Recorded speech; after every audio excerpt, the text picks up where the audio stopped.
Quincy's paratransit system is dealing with staffing shortages and an issue with one of its new buses. Transit officials say it's the main cause for delays. WGEM's Claire Edlin spoke with the Quincy Transportation Director about the steps they're taking.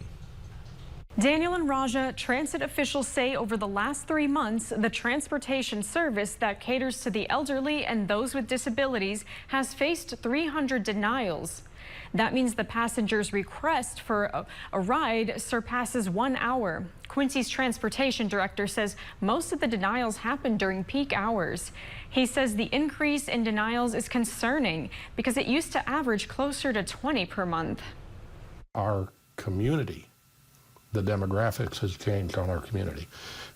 People have gotten older and aged into our system. We call it disabled and elderly. Quincy's transportation director says they got a new bus through the state. However, the bus was deemed unsafe due to a risk of collapse, so they took it off the fleet. Stegman says they are in the process of bringing on a full-time driver. Daniel?